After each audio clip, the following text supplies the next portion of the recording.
네, 안녕하세요. 송주현입니다. 저는 오늘 정부 지원 사업 쉽게 이해하시는 방법이랑 정부 지원 사업에 지원하실 때 어떤 사이트에서 활용을 하시면 좋을지 그런 내용들을 좀 간략하게 준비를 했고요. 제가 소개가 조금 늦었네요. 저는 정부 지원 기관에서 이제 13년 정도 정부 지원 사업을 진행하다가 현재는 엑셀러레이터에서 투자사에서 근무하고 있습니다. 정부 지원 사업 관련해서 지금 제가 초기 창업하시는 분들한테 되게 많이 듣는 질문들이 있어서 그 부분들을 위주로 해서 자료를 준비를 했고요. 관련 내용 보시면서 간단하게 설명드릴게요.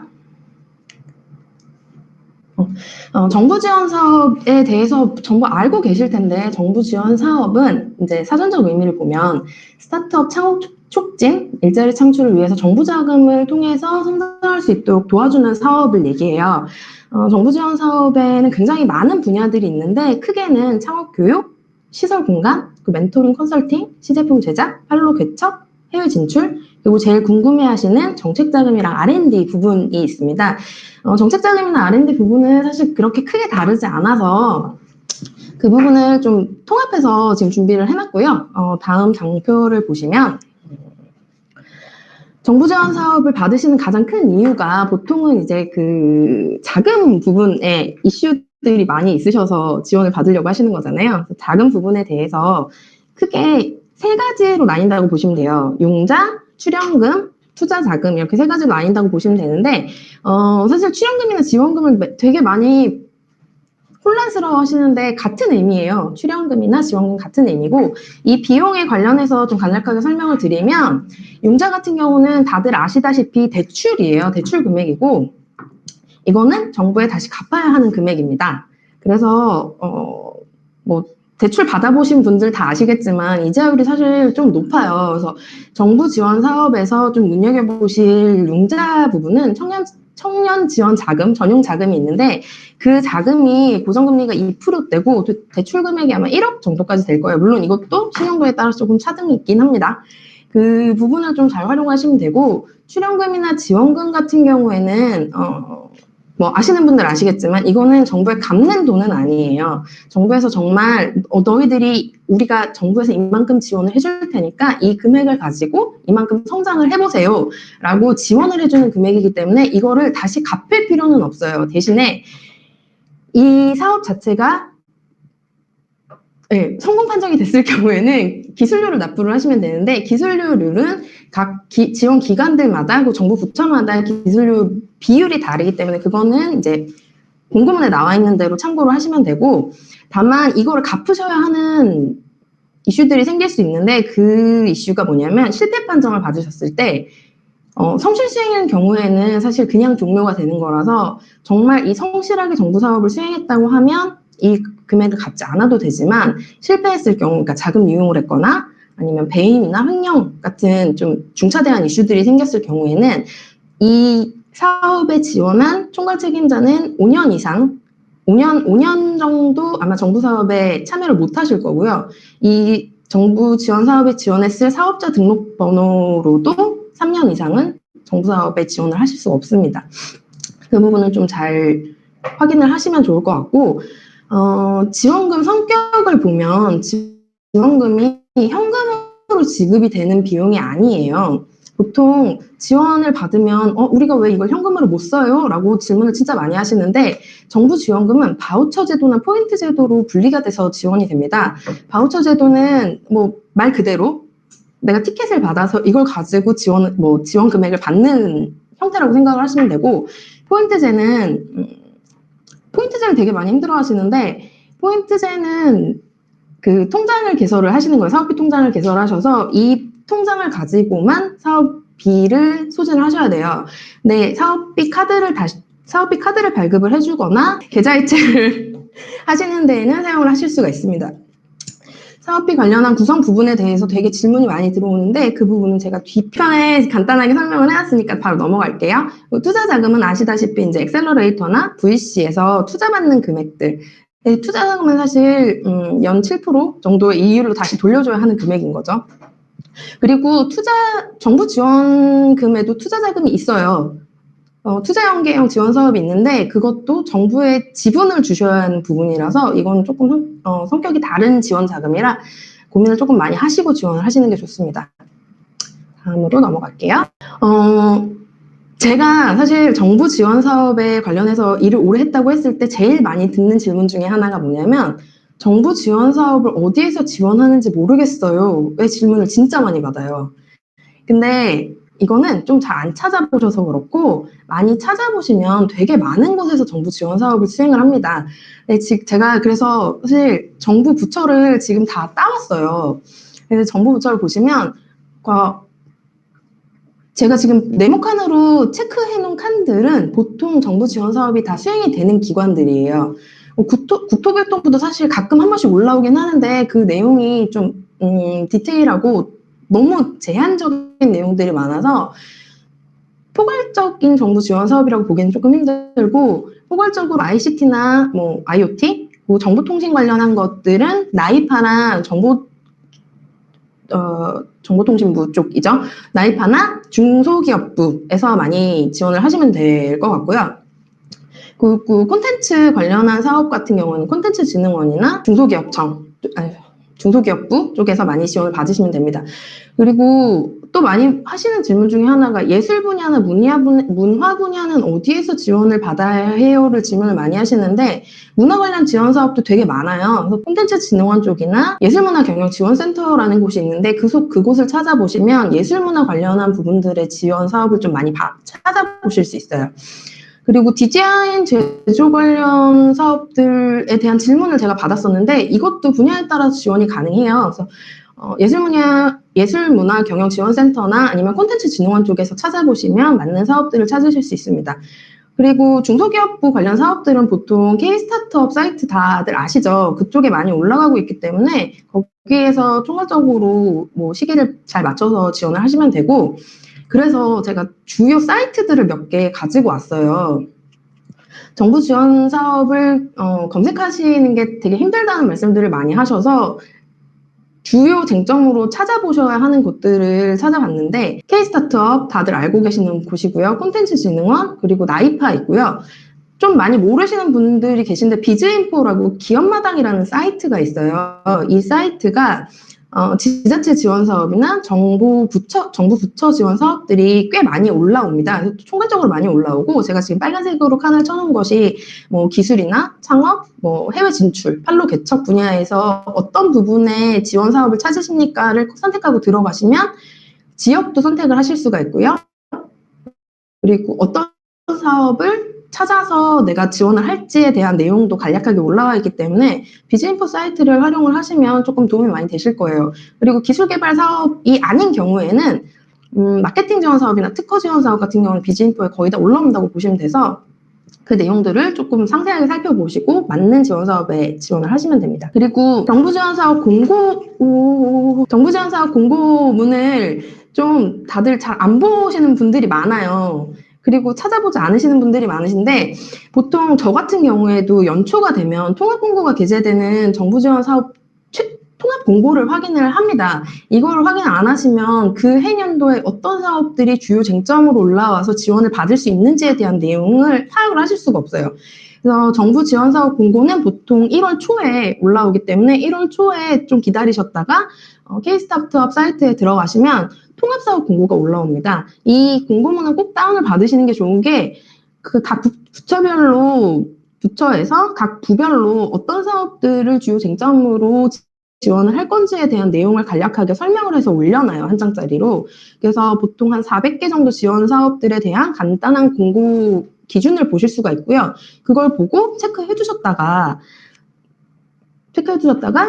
내가 지원해야 하는 사업의 일정에 맞춰서 지원을 하시면 되는데 올해 같은 경우에는 4차 산업혁명 관련된 신사업 기준을 되게 많이 봤어요. 그래서 그 관련된 사업에 대해서 이제 이런 부분들을 우리가 지원을 할 거예요. 이 부분에 강화해서 지원을 할 거예요. 라는 의미는 이 부분에 돈을 더 많이 쓸 거예요의 의미예요. 그래서 이 분야이신 분들은 조금 더 집중적으로 지원을 하시고 지원금을 받으실 수 있는 기준이 될 수 있어서 그 부분을 좀 많이 활용을 하시면 되고요.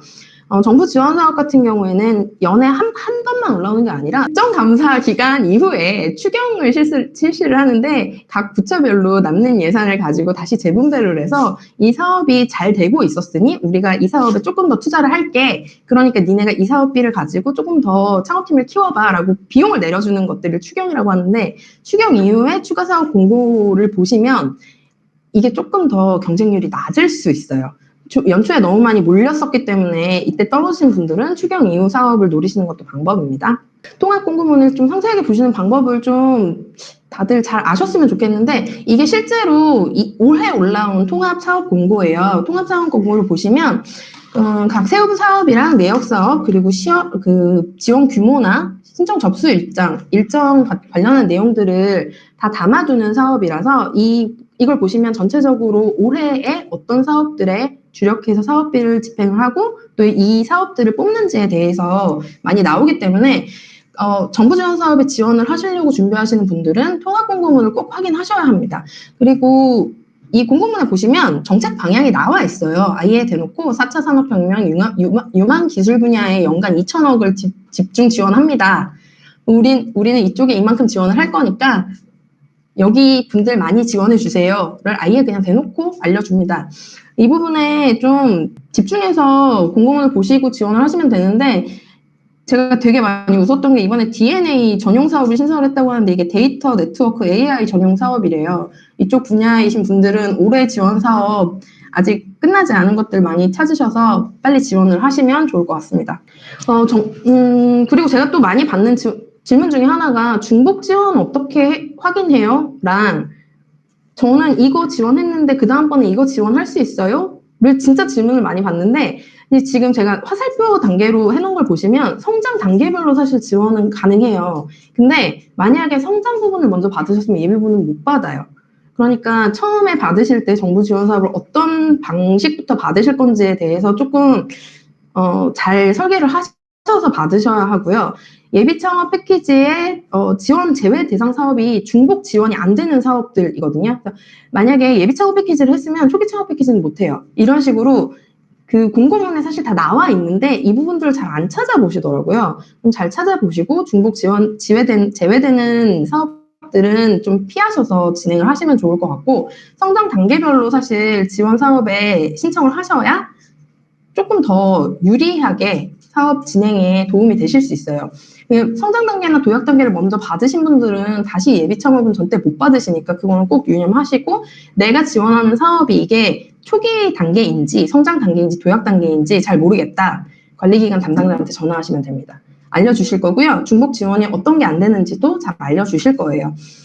각 해마다 사실 사업명이 조금씩 다르게 나오는 경우들이 있어요. 그래서 모든 사업이 다 같지 않기 때문에 이거는 꼭 그 지원하려고 하는 기관에 담당하시는 분들이랑 꼭 다시 한번 확인을 하시고 지원을 하셔야 실수를 하지 않으실 수 있습니다. 그리고 사업계획서 작성할 때 사실 또 되게 많이 받는 질문 중에 하나가 꼭 한글로 해야 돼요. 네, 한글로 하셔야 돼요. 그리고 지원 사이트 가입을 꼭 해야 되나요? 가입하셔야 돼요. 기관 등록 꼭 하셔야 되고 대표 등록 꼭 하셔야 돼요. 그리고 법인 공인인증서 꼭 있으셔야 되고요. 과학기술인번호 발급받으셔야 되고요. 필수 제출이라고 되어 있는 모든 항목들은 다 챙기셔야 돼요. 그게 없으면 평가에서 누락됩니다. 그래서 제가 오늘 예비 창업자 예비 창업 패키지 관련해서 간단하게 쓰실 수 있는 방법들을 좀 담아갖고 왔는데, 시간이 그렇게 많지 않아서 빨리 진행을 할게요.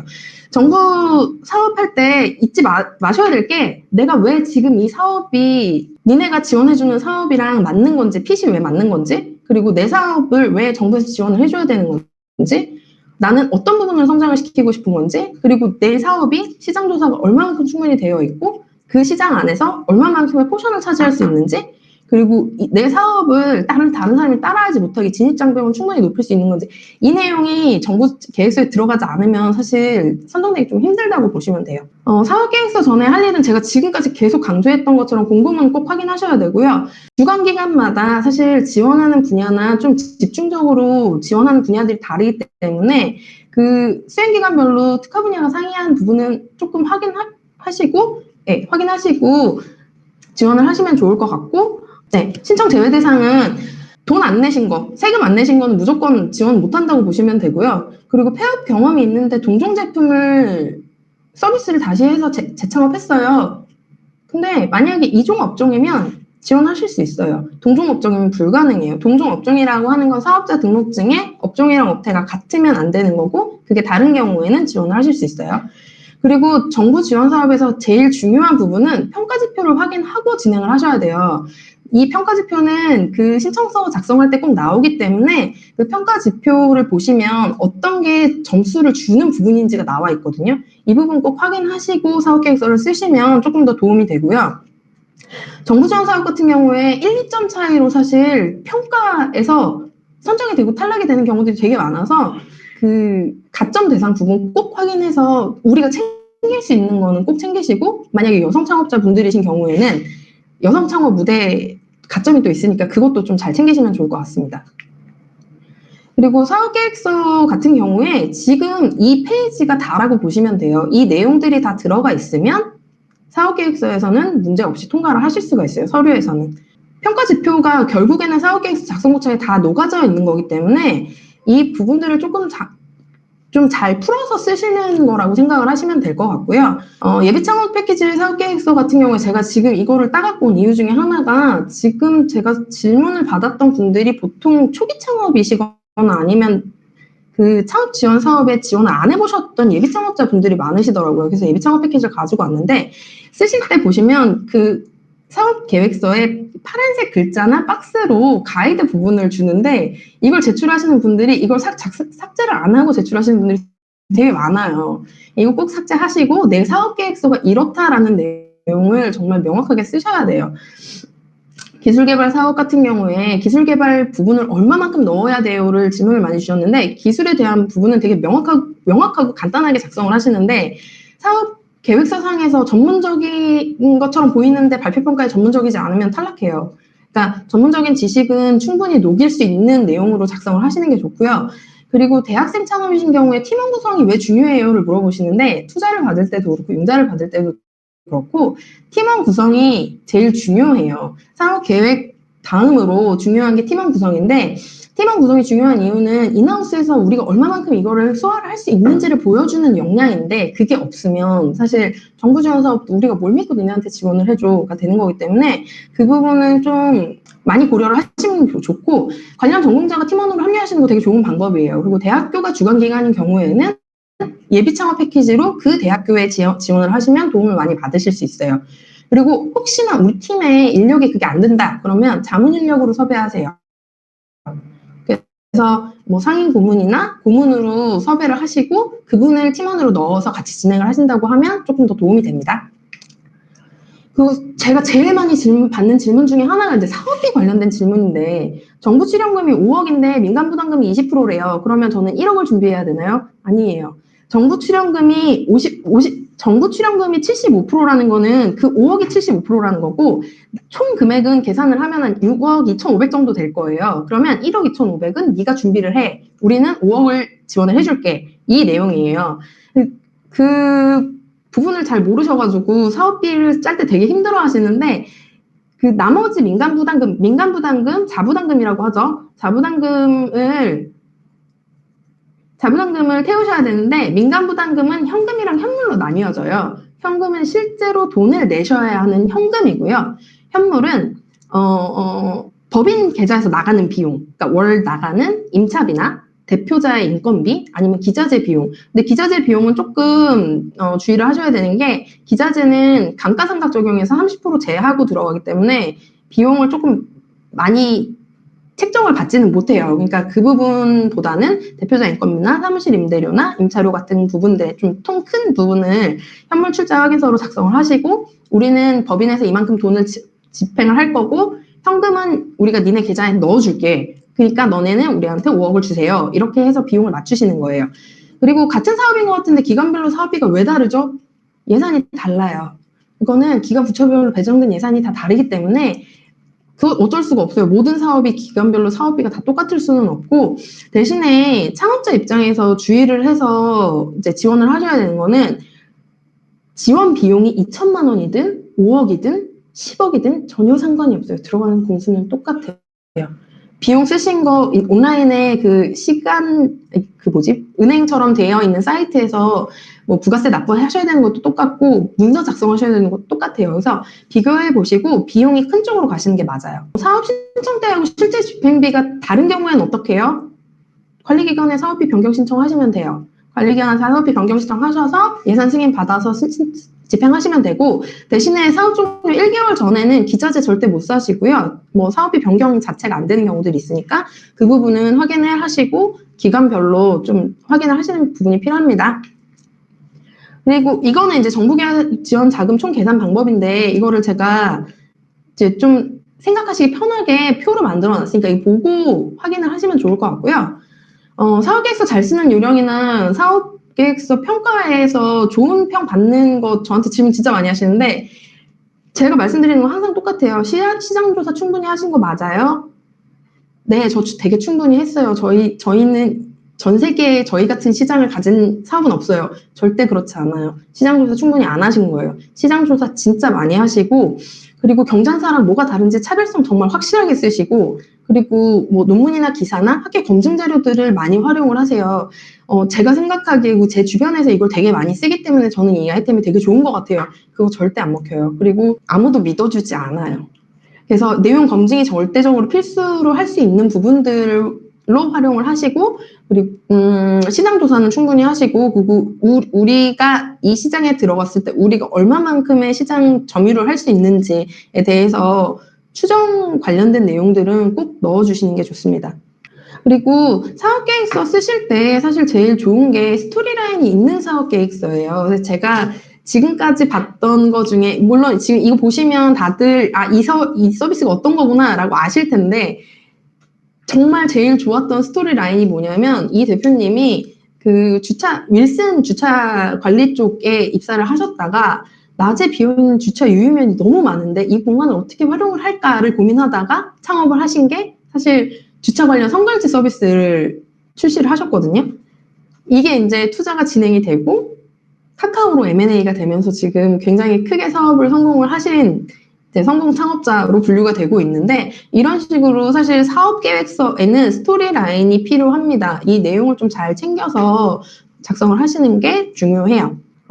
제가 지금 준비한 내용은 여기까지고요. 저희 또 추가적으로 질문 받을 건데, 질문 받고 또 질문 받으시고도 부족하신 부분들은 모동양장 사이트 활용해 주시면 될 것 같습니다. 사업계획서 작성을 먼저 시작할 때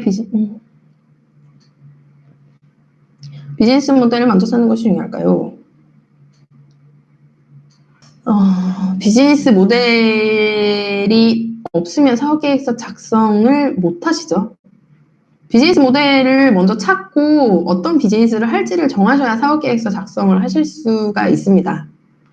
인증사회적 기업은 정부 지원 사업에 유리한지 궁금합니다. 인증사회적 기업이 정부 지원 사업에 유리한지, 어떤 사업을 하시는지에 따라서 좀 다를 것 같아요. 정부 지원 사업에 어떤 지원 사업을 준비를 하시는지 따라서 그 사회적 기업 인증을 받으시는 게 도움이 될지 아닐지는 좀 봐야 될 것 같고, 소셜벤처 같은 경우에는 인증받으시는 게 조금 도움이 되실 수 있을 것 같아요.